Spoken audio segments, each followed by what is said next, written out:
Okay, Aries, I'm going to hit a pause again, flip these over, do the tarot total, and I'll be right back with your messages. Hang tight, y'all. Hey Aries, I'm back with your cards, so let's get started. The underlying theme or the overarching energy for the month of November is the Three of Swords in reverse. The 3 represents the 3rd house, and that is the communication sector, that is short distance trips, siblings, cousins, and neighbors. The swords represent air signs. The air signs are Gemini, Libra, and Aquarius. The clouds in the background always make me think that there's silver lining in the situation, and you have the tools present here to find that silver lining. It won't make itself apparent to you. You're going to have to dig for it, but it is there. In the upright, I don't like this card as much. It looks like it's a heartache and grief, but it's something that you're experiencing or soon going to experience. In the reverse, it looks like you're getting over it because the swords are falling away from the card. And the way that the other cards are laid out, this card right here is the Six of Swords, and that's moving away from troubled waters, moving away from a sad situation, usually in the mind. But it can, your emotions are part of the mind and part of who you are. So anyways, back to this card. It looks like you've been dealing with heartache. It looks like you've been dealing with grief. And it looks like you are moving past it, or should be moving past it, the majority. Which is good. Aries aren't known for holding on to grudges per se. I mean, we get pissed off, but then we let it go. We're cardinal. We're moving on to the next thing. I have a Taurus moon and a Scorpio rising, and those are 2 fixed signs. So I'm one of those few Arians that, one of the few Aries that do hold on to things. And I'm getting better about it, but it is what it is. The first in the top 3 for clarity is the Ace of Wands.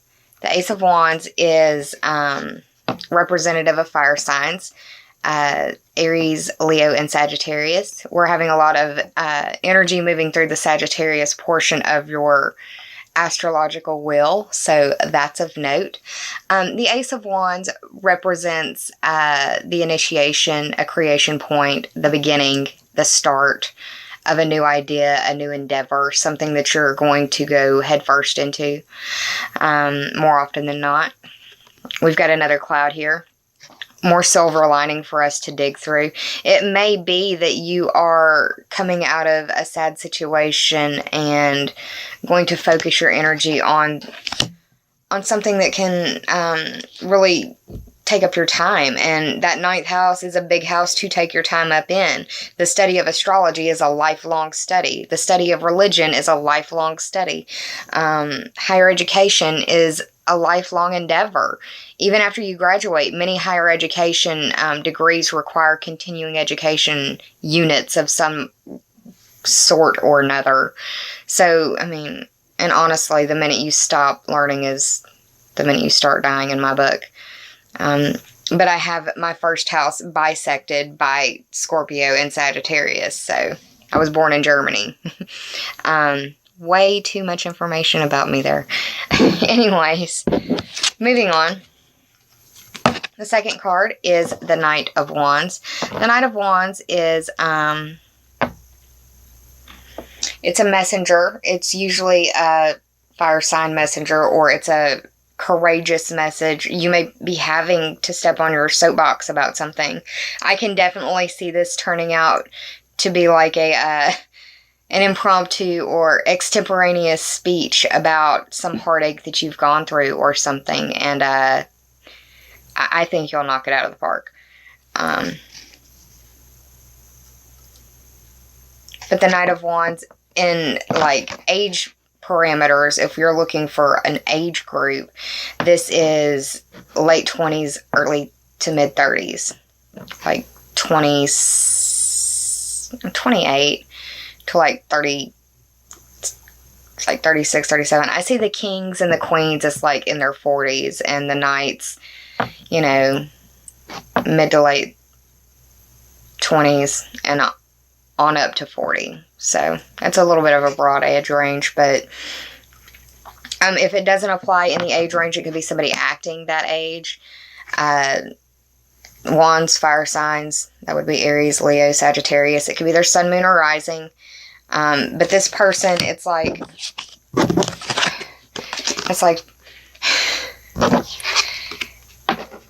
sad, dark, dreary, upset, wanting to move past it, trying to find that light in the dark. And then poof, there it is.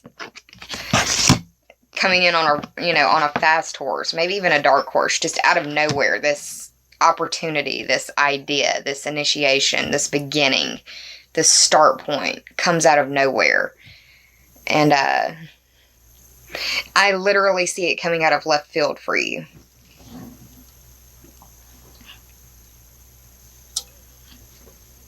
The final card in the top 3 for clarity is the Six of Swords upright.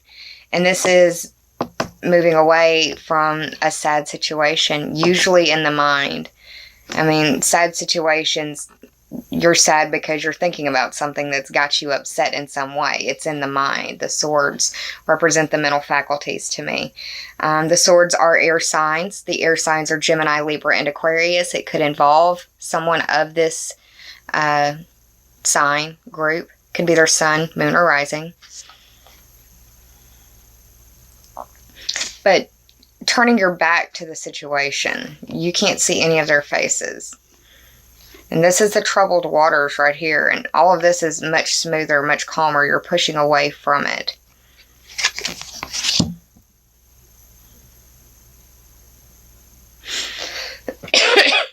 It really looks like healing in some way. It looks like this decision, this creation, this initiation point, this idea, or this conversation really helps you to let go of things. It helps you to move forward. I did the total, and really there were only 2 numbers in the spread of the 4 cards that I pulled. The Six of Swords and the Three of Swords. 6 plus 3 is 9. That's the higher education house. And it is no surprise, or it's really no shock to me because I pay attention to little things like this. But the Swords cards, the only numbers in this reading, and they're both of the mental faculty. And we're talking about a lot of 9th house energy. The total is 9. Higher education, adventures, questing, long distance trips, religion, philosophy, legal system matters, politics, astrology. It's a big house. Foreign people, foreign places, foreign things. I like it. I like the way this looks for you. New beginnings are nice. It took me a long time to realize that. New beginnings can be nice. All right. I pulled 2 oracle cards for you from the Sacred Rebels Oracle deck. The first of the 2 is Diving for Light. I want you to look up what the seahorse spirit totem animal meaning means. Google that. There could be messages in that information that are pertinent or valuable to you. She is underwater. She's in her emotions. She's in her feelings. But her eyes are wide open. She's not got her eyes shut. She's seeing it for what it is. Except that without the darkness, that there can be no light. You have to have one to have the other. It can't just be all love and light. You have to experience heartache to know what love is, and you have to know you have to experience darkness to know what light is. And that's not me being, an emo kid or whatever. It's the reality of the situation. Be alert to the criticisms that you hear. Make sure that you are only taking in constructive criticism. There's a difference between destructive and constructive criticism. The stuff that tears you down and does not build you back up, just don't even pay attention to it. There's no point in it. It's satisfying somebody else's ego to give any of your energy to that. Anything that somebody tells you that is hurtful but also builds you up, those are the things that you need to listen to. The people who love you, that are trying to give you sometimes difficult messages. It's hard to hear because we're Aries and we're the boss. Don't boss me around. Rage Against the Machine. Fuck you, I won't do what you tell me. Yeah, that's us. But be alert to that criticism and only take in what is constructive. Anything else, it's not serving you, it's serving somebody else's ego and their need to push you down to make themselves feel better. Reject that. Be alert to any way that you sabotage yourself. And that's a big deal because Neptune's going direct in your 12th house, and that's the house of self-limitation. Yeah, pay attention to any of your self-sabotaging behaviors and try to identify them. This could be a spiritual testing time for you as well. But it could be to, the spiritual test is to teach you different lessons. One of those lessons could be how to identify your darkness. The other one could be to teach you compassion or kindness. Unconditional love. Those are all difficult lessons to learn. And there's more. I didn't list them, but you get the jive.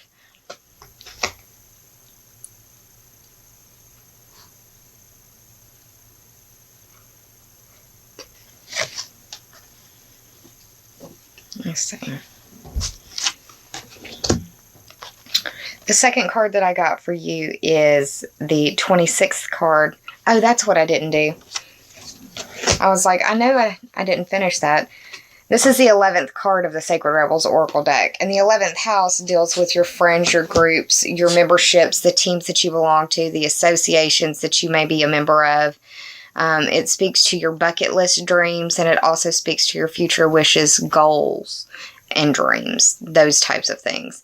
The friends can be real life friends, and they can also be internet friends because it's the 11th house.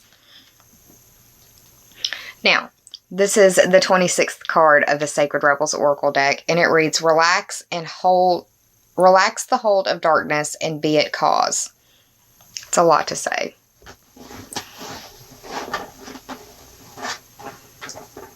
And that's Zoe kind of stretching around on the love seat next to me. I didn't have a blanket underneath of her, so she's making a lot of racket. Sorry about that. Hey. Hey.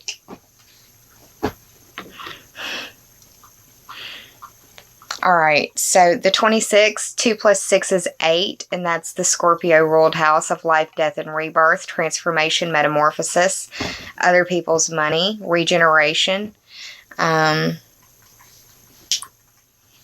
instincts.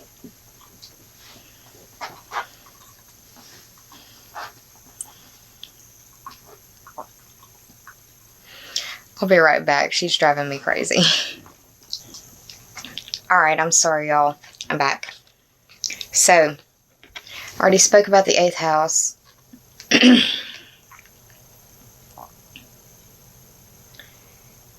This is a time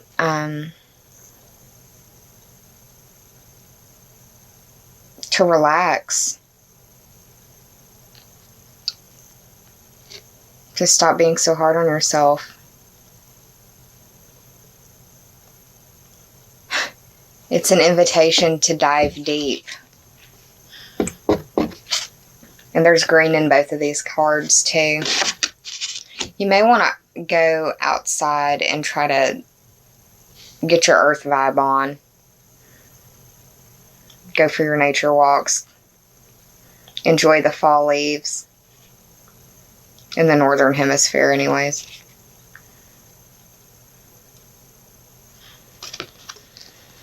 It's an invitation to shift gears and to speak your truth.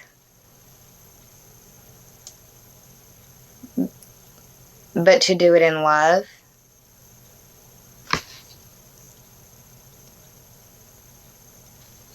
It takes courage to relax and jump and dive deep, which is what this card is suggesting that you do.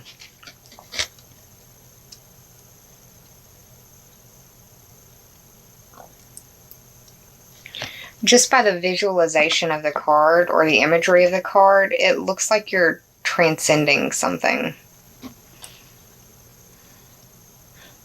Almost like a level up in a video game. And I know you know what I'm talking about.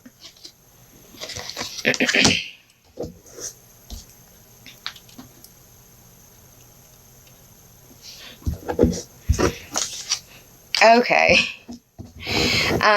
I pulled 2 healing and meditation oracle cards for you. One is motivation, and the other is relaxation. That's why I had that reaction. The relaxation card reads, in meditation, relaxation is as much mental as a physical release.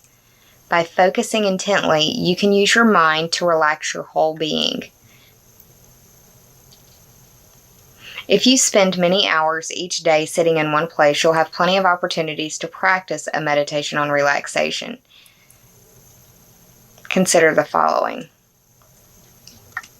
The goal is to develop a deep inner calm and peace of mind. I will remain completely still for 3 minutes. As I breathe in and out gently, I feel the presence of my body. While keeping my back straight, I allow my whole body to relax. That's something I have a hard time doing, relaxing. I always feel like I have the weight of the world on my shoulders. Just the way I roll. Need to take my own advice, huh, y'all? The second card is motivation. And I feel like you're going to be feeling motivated in that 9th house. The 9th and 10th house are going to be lit up for you this month. That's higher education, adventures and questing, and your career status and reputation. You're going to feel very motivated. You can be relaxed and still be motivated. You don't have to put so much pressure on yourself. Usually I find we do better when we don't put as much pressure on ourselves. But I mean, nerves are good. Nerves show that you care. But find that balance between the two. The motivation card reads, you may wonder what motivates people to meditate and whether meditation can bring true and lasting rewards. Trying to express in words and thoughts what you hope to gain from meditation can be a revelation in itself.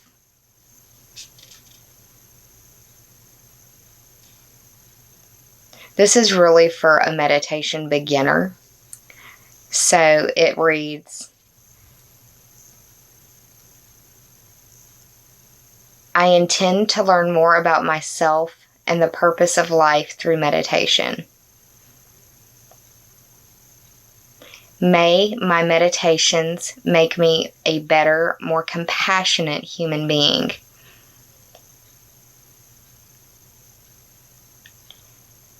May new insights and experiences broaden my horizons.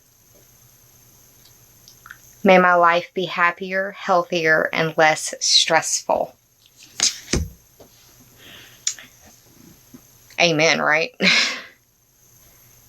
Okay, Aries, that's really what's going on for the month of November. I'll be around mid-month to pull a couple of cards for you, Lord willing. And regardless, you will see me in December.